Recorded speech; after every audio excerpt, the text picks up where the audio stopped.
Hi everyone, welcome to the virtual coffee break with Mark and Karina. Today is episode 4 and we are going to be talking to you today about retail readiness. So last week we spoke about whether or not you as a business should be a vendor or a seller or both. And today we're going to assume that you've made that decision, you've decided to be a seller, but we're now going to be talking about those next steps to make your products retail ready, to lay that foundation for you to then grow your business on Amazon.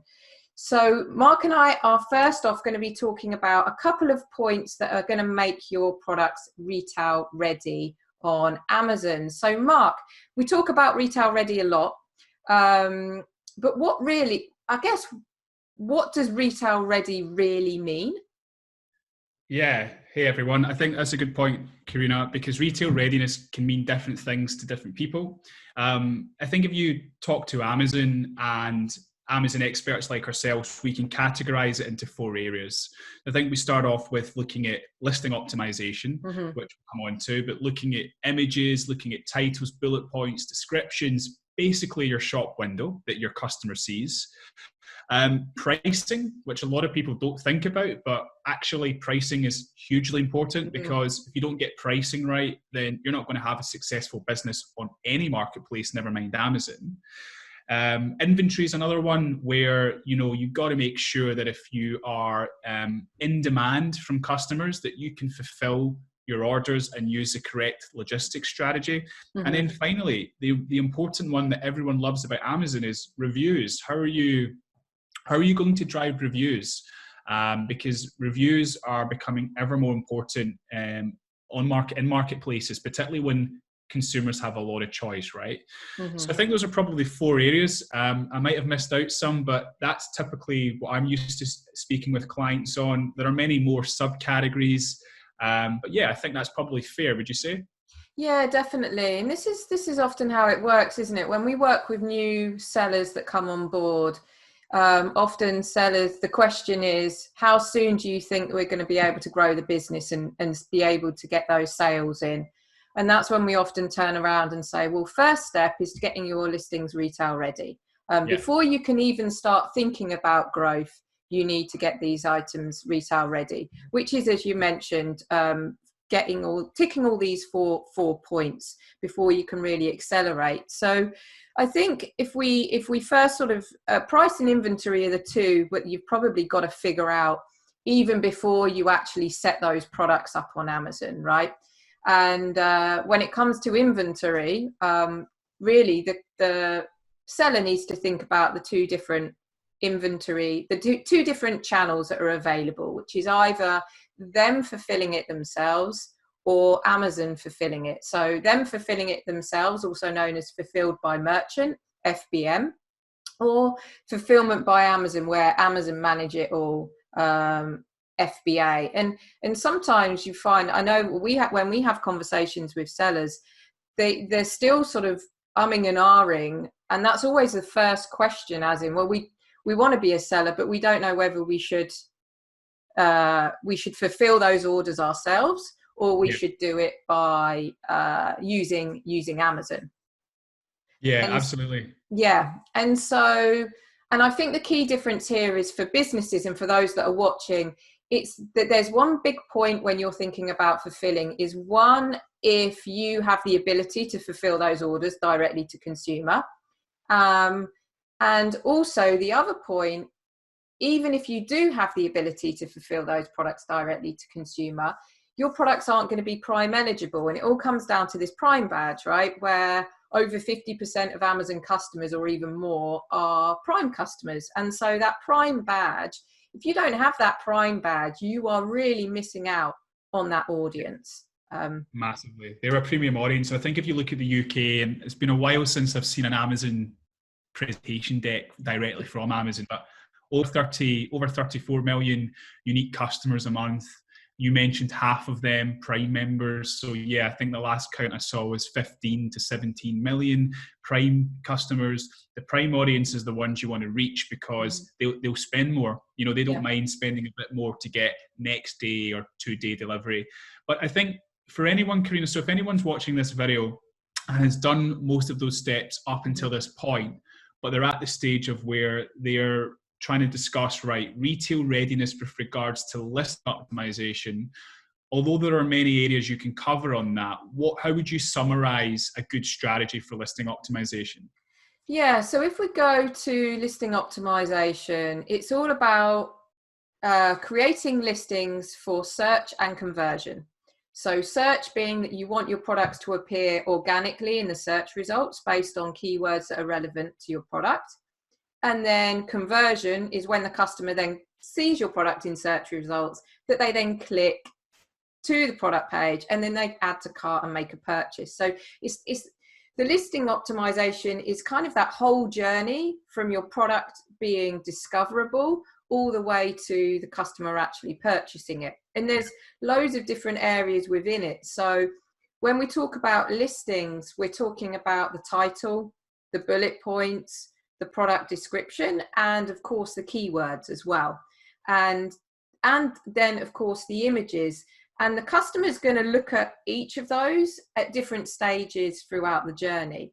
And so it's about making sure that those are all optimized. The image is going to get their attention straight away in search results. The title has got to grasp them in search results. And then once they're on the product page, it's the additional product images, it's the bullet points, it's the product description as well. And so that is something that we see get missed a lot. You see some content and people have just chucked content on there because they've just thought, oh yeah, we just need to get the listing set up. But there's so much more within that. On that subject, actually, we had a question submitted from someone that was basically asking, how often should I carry out listing optimization? Once you do it once, do you leave it at that, or actually is it something you need to do on an ongoing basis? Yeah, it kind of falls into this whole set it up, don't set it up and leave it strategy, because there's new keywords evolving, competition is evolving, and the dynamic is just constantly changing on Amazon. Now, it doesn't mean you change your listings constantly, but you might want to be refreshing your content. You've got more customer questions, customer reviews on subjects that maybe aren't captured in your content, or you've learned new keywords from your advertising and so forth. So you want to keep doing those tweaks, and maybe you start doing A/B testing to see what's working, what isn't working. So yeah, those are so it's really an ongoing process, but the first time when you get those listings, it is really important, because first off, you want to do that keyword research, and if you're a brand owner, you'll have access to the search term report in brand analytics, or there are third-party tools to do all your keyword research. And then once you've got all that keyword research, you then of course want to make sure that you're including those keywords within the content, within the back end as well. And I mean, you know how important keywords are, right, when it comes to advertising. So yeah, absolutely, it's really important. And I think the listing optimization, you should almost visualize as a creative process. So you're creatively minded, that's going to be an area of the business that you'll like working on. But that naturally leads on to more of the numbers part, pricing, and some of us love looking at margins and actually just working in spreadsheets. But pricing, of course, is also really important as part of retail readiness. Like you mentioned, you'll have done a lot of work, hopefully, in the idea generation stage of pricing. But given that Amazon is a marketplace, you will obviously find that your gross and net margin will be very different working on a marketplace than what it will be if you've got your own website. So I think it'd be good if we maybe discuss a little bit further about the importance of pricing and the steps that you would expect a brand at this stage to take in that journey. Definitely. And this is an important part, because so many times we speak to sellers that have launched on Amazon and didn't do this part. They just sort of thought, oh, we're just going to mirror the retail price that we've got on our website, but haven't really done any calculations to understand that. So you can look at pricing. The seller should be looking at pricing in almost 3 different ways. 1, what they're already selling the product at. 2, what the competition is selling at, to understand where they should be. And then 3, you've got this bottom up, as in, okay, it's all well and good, the competition selling at X and you wanting to go out at Y. But if you're not doing the calculations and you're not profitable, then what's the point? Yeah, exactly. What's the point? So you've got to be doing a lot of the the research and also the bottom-up calculations. Because if you decide, like we were talking about with fulfillment, if you decide to go fulfillment by Amazon, so you've decided that you want Amazon to just manage all your shipments, your orders and everything, which is the most popular and recommended option if you were choosing fulfillment by Amazon versus fulfillment by merchant. So you go FBA, you've got to include the cost of Amazon handling all of that. Now, the costs are competitive and quite attractive compared to sometimes your own costs. But those are things that businesses need to take into consideration. And of course, you've got this seller referral fee as well, which can be up to 15%. So that can really, really sting if you haven't put that in your calculation. And that's also then a good opportunity actually to think about, right, how can I increase the average order value of my products on Amazon? So if I'm a beer brand, I'm not going to sell a can of beer on Amazon or a 2-pack or a 4-pack, not a 2-pack. Who sells 2 beer? Maybe I need to sell a 24-pack or a 12-pack where you're getting a larger volume. The customer's making a saving because they're buying in bulk, but you've also got to think that, right? So you've got to think about how you can create variants and variations of your product whilst increasing the price, and then really just playing about with it and seeing if that works competitively in the marketplace as well. Yeah, definitely. And you've touched on a really key point there in terms of pack sizes and basket size, because actually the maths might not work for the product that you're selling as a single. And so you do need to then think about, okay, well, we can still sell it, but maybe we need to sell it in multi-packs or quantity.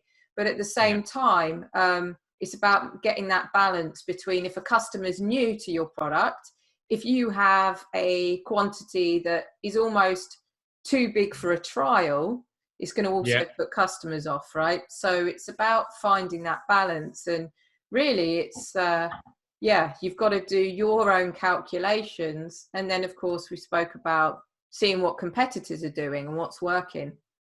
And you're right, you will pay a premium to not only sell on Amazon, so up to 15% selling fees, but you have other fees in there, like you mentioned, like logistic costs if you're dealing with Amazon or any courier in that matter.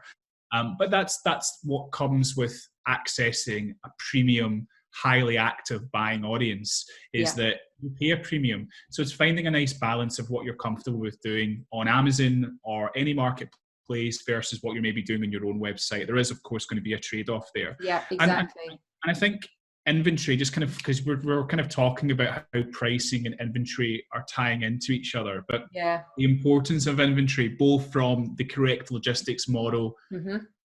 What's your recommendations of how do you best manage? I mean, how bad is it if I go out of stock, Karina? Is Amazon going to significantly penalize me for that long term? Or if I'm a new brand and I'm still testing, is there any leeway around that? Yeah, it's a good question, because it's not that you're going to get penalized on the seller side, right? It's not like, because you're effectively, you own that inventory, you're managing it themselves, you're just using, as a seller, you're just using their platform. But how you are penalized indirectly is through the sales ranking.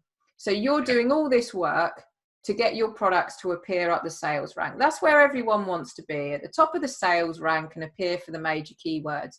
But if your products go out of stock, your product's not going to surface in search results, and it's slowly going to drop lower and lower and lower and lower down the sales rank. And so all that hard work that you've done to get your product up there has been dropped.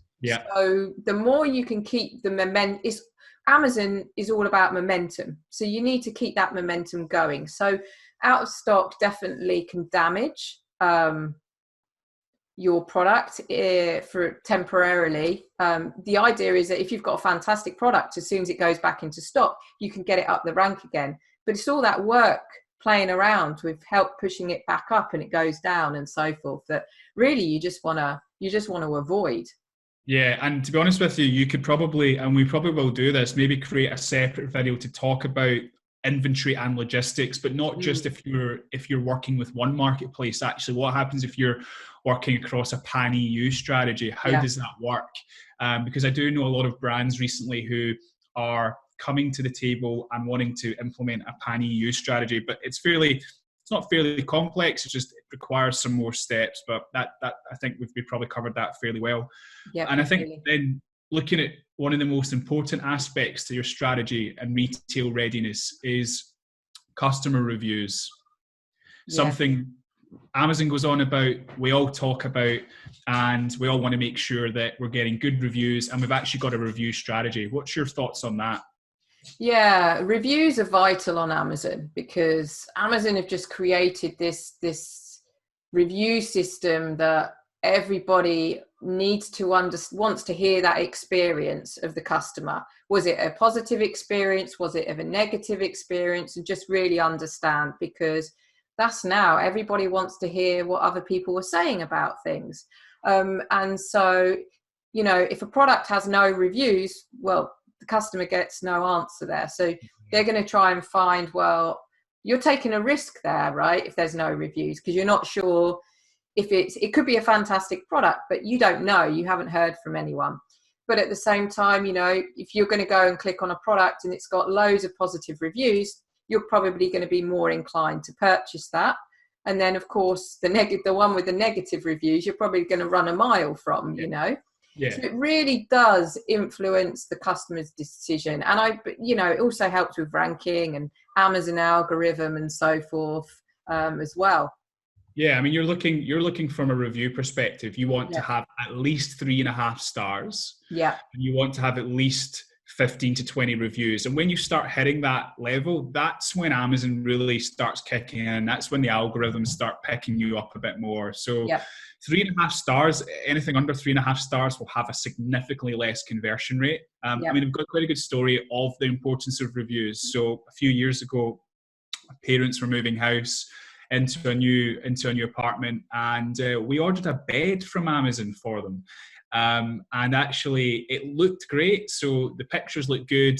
But there weren't many reviews, and we got the bed and it was terrible. And thankfully we got it sent back and dealt with. But the purpose is that it's rare particularly for something like a bed, which you do spend a lot of time considering, it's rare to not be influenced by reviews. And so we learned our lesson that way. So it's really important that you do have a strategy that on reviews. And what other kind of ways can you really help bump the review count up? Because obviously your options are fairly limited, but what kind of things can you partake in? Yeah, so Amazon has a couple of review programs available. Vine Review, which is great. They have these what they call Vine Voices, which are a certain audience that review products in exchange for receiving a good. They'll then write a review, but they are let's say I'm trying to think of the word. They're like not certified, but they've been verified almost by Amazon as you are a top reviewer on Amazon. We've seen the quality of your reviews. You can be a Vine Voice. So they have to be accepted into that program. And so they're going to give a very, very honest review. Now that can go two ways, of course. You're not going to give them a bit of money on the side to give you a positive review. But then it comes back to you've got to believe in your product that you're not going to end up with a negative. If your product's like, excuse my French, no, I won't swear. If your product's rubbish, this is it. Then you shouldn't be selling it in the first place. And reviews will catch you out in that way. So what's the point of putting all this effort into building a brand to then have reviews let you down? So I don't have a lot of sympathy for brands that do have low review count. And that's it. You get asked that question, well, what if I get negative reviews? And then I always ask the question back, well, why would you get negative reviews? Why do you fear that you're going to get negative reviews in the first instance? But it's a gold mine for feedback. Actually, customer reviews can quite often highlight other issues that might be really important. For example, there's a packaging issue. Well, actually, Amazon reviews might have highlighted that for your wider business, and it means go in there and change it. So even negative reviews, you shouldn't take it personally. Some of them you will, because some reviews are just ridiculous. Yeah, of course. Actually, if there's a theme here, like I'm really struggling to open the packaging, it's your responsibility as a brand to investigate that and improve that experience for the customer. Yeah, completely. Or if there's an issue with after sales support or anything like that. But yeah definitely. So Vine Reviews is one way, and that's available to sellers that are enrolled in the brand registry. across North America and Europe. And it was a program that originally started on Vendor. It's currently free. Who knows if they're going to start charging? Of course, you're paying for the free samples, and you can offer up to 30 units at the moment to customers. So that's a great program. Sorry to interrupt you, but does that 30 units, is that basically 30 people that get the product? Yeah.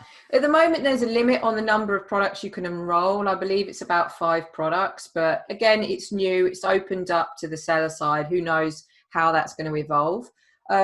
You've then got this early reviewer program, which was actually introduced before the Vine was opened up to sellers, and it didn't really kick off, to be honest, because the early reviewer program is based on a customer is contacting the customer who has actually purchased your product. So you're in this cycle that you're trying to generate reviews to sell more product, but you can ask the early reviewer program is going after reviews for people that have already purchased the item. Sure. And if you don't have many sales, that net is pretty small. So it's about Amazon sending the customer an email saying, would you like to write a review about this product? If you do, we'll give you a gift voucher for a small amount. But Amazon are always against spam. So they don't spam everyone. They look at who are the people that are most likely to write a review. Okay, we're going to contact them. So those are the kind of 2 legit programs that are available on Amazon. Of course, there's many grey hat tricks, black hat tricks that we don't support that people do. People are asking their friends and family to write reviews. Just if anyone's watching this right now, be very careful, tread careful, because Amazon is watching. You will be amazed as to how Amazon can trace connections with IPs and everything. It goes against Amazon's terms of service. Last thing that you want is you list your products and your account is suspended from day one. So make sure that you are not trying any of those tactics. You might get away with them. They might work, but definitely not the recommendation we would make. It's a risk that's not worth taking. And you'll see, I've seen a lot of content and videos saying, oh no, it's fine, like just do it. Like Amazon will pick up on things like if 20 5-star reviews come in the same IP address with all very much a similar tone.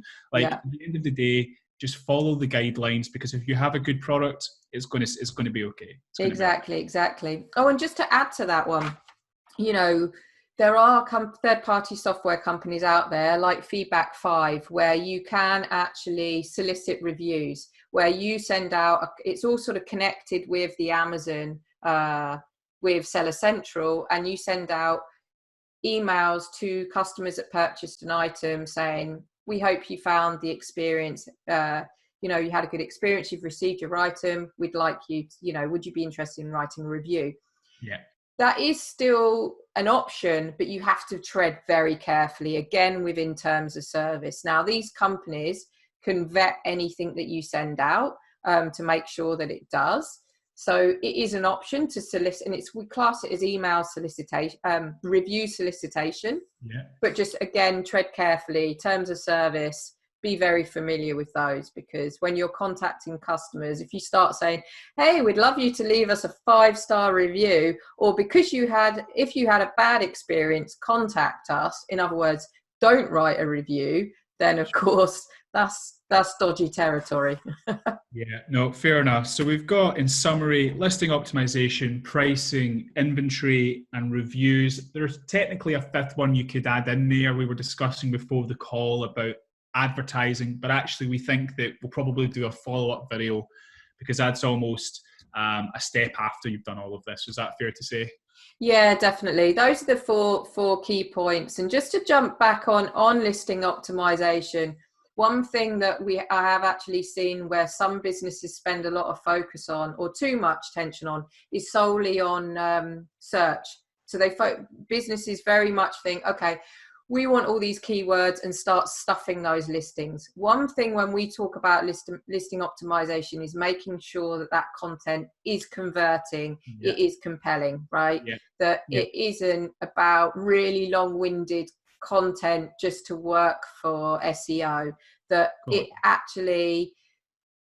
because you don't want to disengage a customer. You want it to answer the customer questions, highlight how it's going to make that customer's life better, and really compel to convert, because otherwise you've got to get the balance between keywords and compelling content. My opinion of that is think of the customer first and think of Amazon second. So exactly. Write the content. If you think of the customer first and you explain the features and benefits of the product in the correct way, that should lead into a nice piece of content that Amazon's algorithm would pick up on anyway, right? Exactly. And in the end of the day, if you have content that's surfacing for keywords, but then it doesn't convert, that's going to damage your score long term. So you want it, you've got to get that balance. And also one thing I missed out actually on listing optimization was, we spoke about the titles, the bullets and product description is A+ content. If you're enrolled in the brand registry, looking into A+ content. Now, A+ content is going to be more vital for more premium products with a high retail price point, but it also gives you competitive edge. So always consider that as part of your retail ready as well. It's a time investment. You're going to have to put time and a cost into it. But I won't quote you a number because it varies, but we do see conversion rates go up with A+ content. It's almost like having a store assistant come up to you and actually help you with buying a product that you're looking at, isn't it? Exactly. It's just Amazon's way of almost doing that. And just graphically, using all those product images. If you're in the US, adding videos. Fortunately, it's not available in the UK at the moment. Just basically making sure that product page has all the bells and whistles. It is your online showroom that people are going to come to get an idea of whether or not they should purchase your product. And if your competitor has more bells and whistles and looks better, then you're going to potentially lose that customer elsewhere. So which is okay. Cool. So there we go. There's episode 4 done. 4. There you go. So for those that are watching and you are thinking about, right, I'm ready, I've chosen seller, and hopefully last week we didn't put you off vendor, because I know that sometimes when we sort of highlight the differences, that people are like, well, do you not like vendor? Yes, we do support vendor. But making sure that you figured out how you want to sell on Amazon, FBA, FBM, or also consider, FBM. There's seller fulfilled prime as well. Now, just going to throw that out there. We're limited on time, so we're not going to go into that detail, but that is also an option. Later on, if you've been working fulfillment by merchant, you might be able to join the seller fulfilled program, which means you get the prime badge and you get to continue being fulfilling orders yourselves. And making sure the price, knowing what price you're going to sell at from day one, doing your research, making sure you have all the bells and whistles, and then of course reviews, and not getting your friends and family to add your reviews. Very important. Don't do that. People think that's a great idea, but don't do it. Don't do it, because your friends and family will always just tell you what you want to hear, right? Exactly. In life, that's not just Amazon. They'll tell you that. That always happens. Yeah, definitely. And another thing you mentioned at the end, then advertising. So I think all of this then makes your listings ready for advertising. So let's catch up about that on our coffee break next week. Absolutely. Thanks for tuning in, everyone. Yeah, thank you, everyone. And for those that are new to the Virtual Coffee Break, please subscribe to our YouTube channel. And also you can find us on LinkedIn as well, if you'd like to follow us there under the Virtual Coffee Break. Thank you.